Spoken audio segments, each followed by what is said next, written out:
আসসালামু আলাইকুম। Hi viewers, Atif and Atika vlogs থেকে আমি আবারও চলে আসলাম।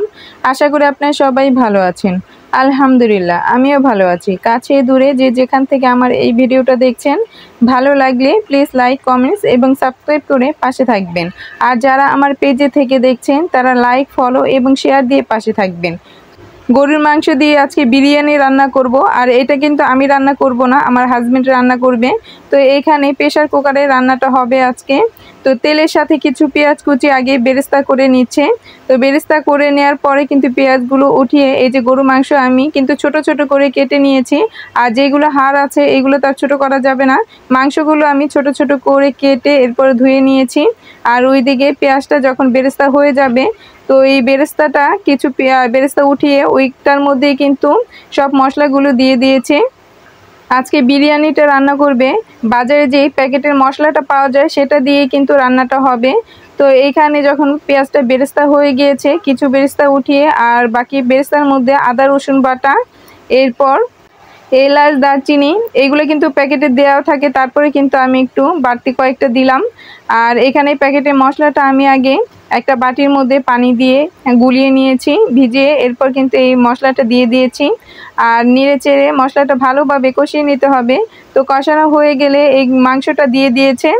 আর মাংস থেকে যে পরিমাণ পানিটা বের হচ্ছে সেটা দিয়ে কিন্তু এই মাংসটা কষানো হয়ে যাবে। তো নেড়ে চেড়ে এরপর ঢেকে দিবে। আজকে কিন্তু খুবই সহজে যে কিভাবে আপনারা বাসায় বিরিয়ানি রান্না করতে পারবেন সেইটাই কিন্তু দেখানো। তো এই যে মশলা দিয়ে যখন ভালোভাবে কষানো হয়ে গেছে, মাংসটাও কিন্তু ভালোভাবে কষিয়ে নিচ্ছি, মশলার সাথে নেড়েচেড়ে মিশিয়ে দিয়েছি। এখন কিন্তু এই যে একটু পরে কিন্তু ঢাকনাটা খুলে আর একটু নেড়ে দিচ্ছি। তো মাংস থেকে যে পানিটা বের হয়েছে সেটা দিয়ে কিন্তু কষানো হয়ে যাবে। তো কষানো হয়ে গেলে এরপর কিন্তু এর মাঝে পানি দিয়ে রান্না করে নিব। বিশেষ করে যারা ব্যাচেলর থাকেন তারা কিন্তু রান্না বান্না জানে না কিছুই। তো এইরকম সহজভাবে কিন্তু এই আমার ভিডিওটা দেখলেই কিন্তু আজকে খুব সহজভাবেই রান্না করে ফেলতে পারবেন। আর এমনি তো আমি যখন রান্না দেখাই খুব সহজভাবে কিন্তু রান্না দেখাই। আমার ভিডিও যারা দেখবে, যারা রান্না পারে না তারাও কিন্তু খুব সহজেই রান্না করে ফেলতে পারবে। কারণ আমি কোনো ঝামেলা প্যাঁচ ছাড়া কিন্তু রান্না দেখাই, খুব সহজেই রান্না দেখাই। যারা একদমই রান্না পারে না, নতুন, তারা কিন্তু আমার ভিডিও দেখে খুব সহজেই কিন্তু রান্না শিখে ফেলতে পারবেন। মশলা দিয়ে কষানোর পরে কিন্তু এর মাঝে আমি পানি দিয়ে দিয়েছি। এরপর পানিটা কিন্তু প্রায় শুকিয়ে গিয়েছে, মাংসটাই কিন্তু প্রায় সিদ্ধ হয়ে আসছে। আর এর মাঝে কিন্তু কয়েকবার ঢাকনা খুলে নাড়া দেওয়া হয়েছে। আর পানিটা যখন প্রায় শুকিয়ে যাবে পুরোটা, এরপর মাংসগুলো উঠিয়ে এরপর চাল দেওয়া হবে এটার মাঝে। বিরিয়ানিটা কিন্তু আজকে পোলাও চাল দিয়ে রান্না করব। তো এই যে মাংসটা যখন প্রায় হয়ে যাবে, পুরো পানিটা শুকিয়ে যাবে, তখন কিন্তু উঠিয়ে ফেলা হবে। আর আমি যখন রান্না করতে বসি কিংবা আমার হাজবেন্ড যখন রান্না করে, তো আতিকা আমার ছোট বেবিটা ও কিন্তু নাড়া দিতে আসে, ও কিন্তু রান্না করতে চায়। তো কয়েকবার কিন্তু ভিডিওর মধ্যে ছোট হাত এসেছে, ও কিন্তু নাড়া দিয়েছে। ওর কাছে রান্না করতে খুবই ভালো লাগে। তো আমার হাজবেন্ডও কিন্তু রান্না খুব পছন্দ করে। আমার কিন্তু কাজটা অনেক কমে যায়, দেখা যায় প্রতিদিন রান্না করতে করতে আমার একদম বিরক্ত হয়ে যাই আমি। এরপর আমার হাজবেন্ড যেদিন রান্না করে সেদিন আমার একটু ছুটি থাকে রান্না থেকে, খুব ভালো লাগে। তো এইভাবে কিন্তু কার কার হাজবেন্ড রান্না করে আমাকে অবশ্যই কমেন্টসে জানাবেন। আমি কিন্তু অনেক ভিডিও দেখেছি অনেক আপুদের যে ওনার হাজবেন্ডরা কিন্তু এইভাবে রান্না করে। আমার কাছে কিন্তু খুবই ভালো লাগে যে এইভাবে কিন্তু রান্না শেয়ার করে নিলে বউদের অনেকটা কষ্টটা কমে যায়। তো এই যে মাংসটা রান্না হয়ে গিয়েছে, এখন উঠিয়ে ফেলতেছে। আর উঠিয়ে কিন্তু এর মাঝে আমি পোলার চাল কিন্তু ধুয়ে রেখেছি, দিয়ে দিবে।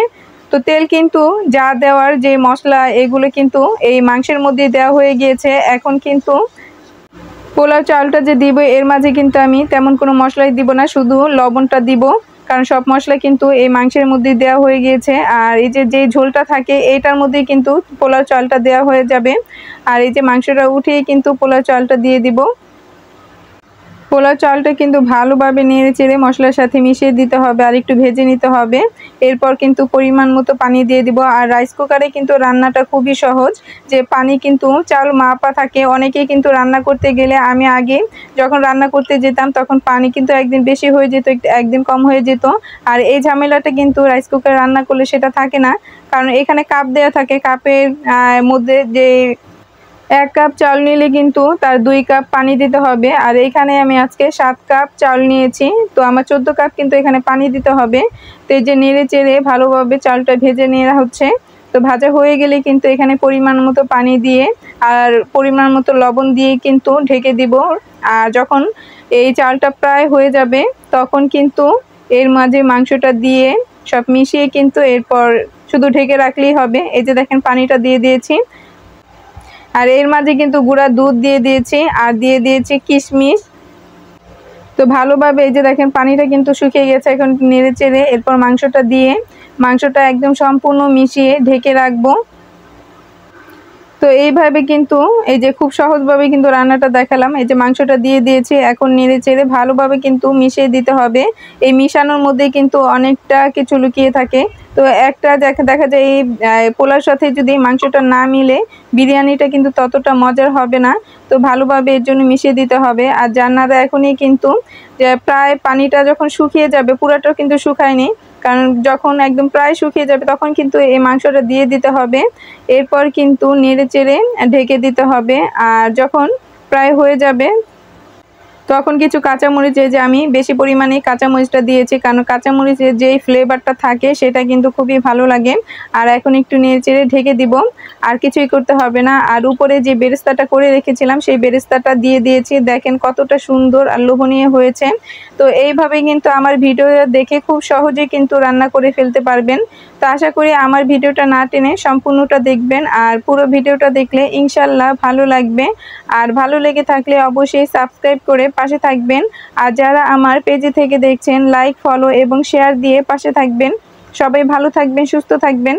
দেখা হবে পরবর্তী ভিডিওতে। আজকে এ পর্যন্তই। পরবর্তী ভিডিওতে কিন্তু আপনাদের জন্য খুবই একটা মজার রেসিপি নিয়ে আসছি। সেই পর্যন্ত আপনারা অপেক্ষা থাকেন। সবাই 5 ওয়াক্ত নামাজ পড়বেন। আল্লাহ হাফেজ।